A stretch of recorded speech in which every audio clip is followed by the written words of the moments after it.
NEP कथा कहते शुणा रही वरिष्ठ विधायक शुणा रही मुझे आमर निश्चित भाव में शुणुवे एनईपी एक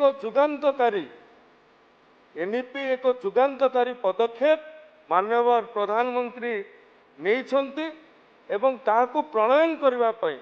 केंद्र शिक्षा मंत्री श्रीजुक्त धर्मेंद्र प्रधान महोदय जो भली भाव में नेतृत्व नौकरी आम सरकार गठन होगा परे प्रथम 100 दिन भितर माननीय मुख्यमंत्री निर्देश थिला आमे उच्च शिक्षा विभाग रे एनईपी रो इम्प्लीमेंटेशन करू माननीय विधायक कहीदे गले एनईपी किसी आवश्यकता ना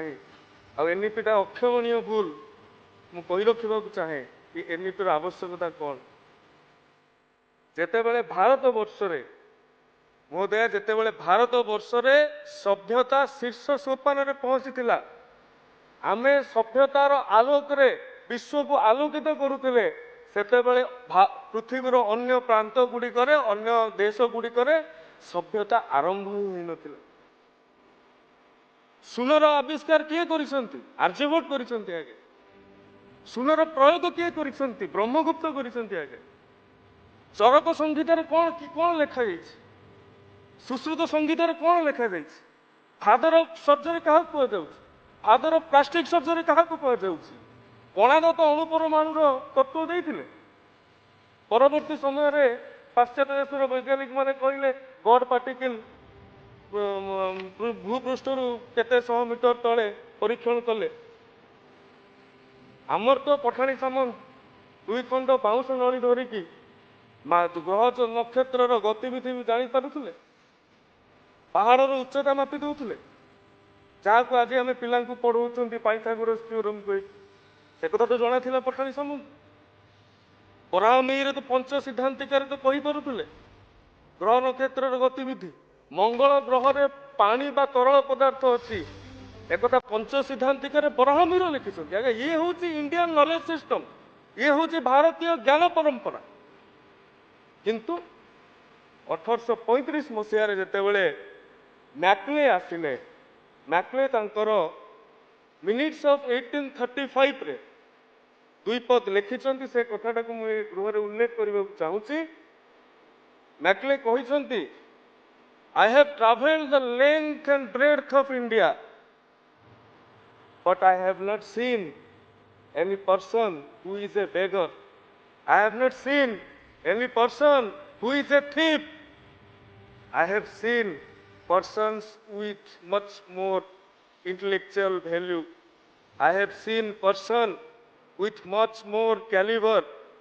I don't think we would ever conquer the country unless we break the very backbone of this nation. अर्थात जदि आमे यार शिक्षा परंपरा को भग्न न करिबा या संस्कृति भग्न हेब नाही संस्कृति को दिन भग्न करिबा सभ्यता भग्न हेब नाही सेथिपई से आनिथिले 1835 द इंग्लिश एक्ट मैडम ये इंग्लिश एक्ट ही से निजे कहिथिले भारतीय माने कोन हेबे भारतीय माने हे जिबे Indian by birth British by test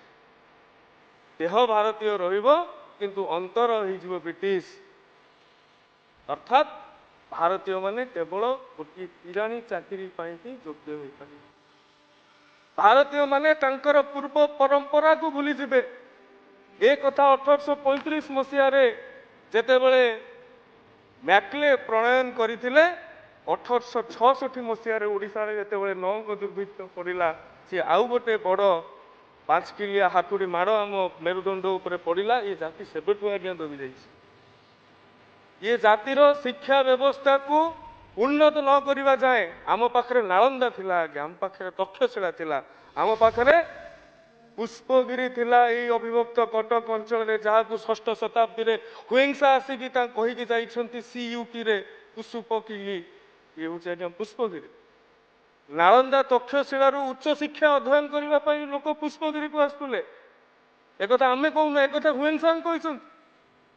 कहभली एक समृद्धशाली शिक्षा व्यवस्था जितेबले भग्न स्तर को जाऊँगी रसातलगामी होते जातीय शिक्षा नीति नूतन आशा संचार करुच्ची से जातीय शिक्षा नीति को जितेबले ବିଜୁ ଜନତା ଦଳର ବିଧାୟକ କହିବେ ଅକ୍ଷମଣୀୟ ଅପରାଧ ଅକ୍ଷମଣୀୟ ଭୁଲ ଏ ନିଶ୍ଚିତ ଭାବରେ କୋଉଠି ନା କୋଉଠି ଗୋଟେ ଗୋଟେ ମାନସିକ ସ୍ତରରେ ସେ ଶବ୍ଦ ବ୍ୟବହାର କରିବା ନାହିଁ। ମାନସିକ ସ୍ତରରେ କୋଉଠି ନା କୋଉଠି ଅସୁବିଧା ଅଛି। ଆମମାନଙ୍କର ଚିନ୍ତା କରିବା ସ୍ଥିତିରେ ଏ କଥା ଆଜିର ଦିନରେ ଚିନ୍ତା କରିବାକୁ ପଡ଼ିବ। ମହୋଦୟା, ମୁଁ ଆଉ ବିଶେଷ ସମୟ ନେବି ନାହିଁ। ଆଜି ପବିତ୍ର ଗୃହରେ 2025-26 ଆର୍ଥିକ ବର୍ଷ ପାଇଁ ଉଚ୍ଚଶିକ୍ଷା ବିଭାଗ ତରଫରୁ 3655.82 କୋଟି ଟଙ୍କାର ବଜେଟ୍ ବା ଖର୍ଚ୍ଚ ଦାବି ମୁଁ ଉପସ୍ଥାପନ କରୁଛି। 1895 କୋଟି ଟଙ୍କା ସେଥିରୁ ପ୍ରଶାସନିକ ବ୍ୟୟ ରହିବ, 1760 କୋଟି ଟଙ୍କା କାର୍ଯ୍ୟକ୍ରମ ବ୍ୟୟ ରହିବ। ସେହିଭଳି ଭାବରେ ଆମର ଓଡ଼ିଆ ଭାଷା ସାହିତ୍ୟ ସଂସ୍କୃତି ବିଭାଗ ତରଫରୁ ଆମେ ଆଜି 481 କୋଟି 82 ଲକ୍ଷ ଟଙ୍କାର ବ୍ୟୟ ବରାଦ ରଖାଯାଉଛି। ମୋଟ କାର୍ଯ୍ୟକ୍ରମ ବ୍ୟୟ ସେଥିରୁ 438 କୋଟି 11 ଲକ୍ଷ ଟଙ୍କା ରହିବ, ପ୍ରଶାସନିକ ବ୍ୟୟ 43 କୋଟି 71 ଲକ୍ଷ ଟଙ୍କା ରହିବ। ମୁଁ ଏ ପରିପ୍ରେକ୍ଷୀରେ ପଦଟିଏ କହିବି ଆଜ୍ଞା, 2025-26ରେ 481.82 କୋଟି ଟଙ୍କା ବଜେଟ୍ ବ୍ୟବହାର ହେଲା। ପୂର୍ବରୁ ଆଜ୍ଞା 2024-25 କଥା କୁହନ୍ତୁ କି 23-24 କଥା କୁହନ୍ତୁ କି 21-22 କଥା କୁହନ୍ତୁ, ये ସବୁ ଆଜ୍ଞା 200 କୋଟି ତଳେ ରହୁଥିଲା। ଆମେ ଏକାଥରେ ये ବଜେଟ୍ ଦ୍ୱିଗୁଣିତ ବଢ଼େଇଲୁ। ଅର୍ଥାତ୍ ये ରୁଟିନ୍ ଇନକ୍ରିମେଣ୍ଟ ନୁହେଁ। ଏ ସରକାର ବଦଳିଲା ପରେ ସରକାରର ମାନସିକତା ଓଡ଼ିଆ ଭାଷା ସାହିତ୍ୟ ସଂସ୍କୃତି ପ୍ରତି କ'ଣ ଇଏ ଆମର କାର୍ଯ୍ୟକଳାପ ହିଁ ପ୍ରମାଣିତ କରୁଛି। ଠିକ୍ ସେହିଭଳି କ୍ରୀଡ଼ା ଓ ଯୁବସେବା ବିଭାଗରେ 2025-26 ଆର୍ଥିକ ବର୍ଷ ପାଇଁ 1319.79 କୋଟି ଟଙ୍କାର ବ୍ୟୟ ବରାଦ କରାଯାଇଛି। ଏ ପବିତ୍ର ଗୃହରେ ମୁଁ ସମସ୍ତ ସଦସ୍ୟମାନଙ୍କୁ ଅନୁରୋଧ କରିବି, ଏକ ଉଜ୍ଜଳ କ୍ରୀଡ଼ା ଭବିଷ୍ୟତ ଓଡ଼ିଶା ପାଇଁ, ଓଡ଼ିଶାର ଯୁବଶକ୍ତିକୁ ସଶକ୍ତ କରିବା ପାଇଁ, ଓଡ଼ିଶାର ଶିକ୍ଷା ବ୍ୟବସ୍ଥାକୁ ସୁଉଚ୍ଚକୁ ନେବା ପାଇଁ ତଥା ଓଡ଼ିଶାର ଭାଷା ସାହିତ୍ୟ ସଂସ୍କୃତିକୁ ରୁଦ୍ଧିମନ୍ତ କରିବା ପାଇଁ ଏ ତିନି ବିଭାଗର ଯେତିକି ବ୍ୟୟ ବରାଦ କରାଯାଇଛି ତାହାକୁ ସମସ୍ତେ ସମର୍ଥନ କରିବେ, ଏତିକି କାମନା କରିକି ମୋର କଥାକୁ ଏଠି ସମାପନ କରୁଛି।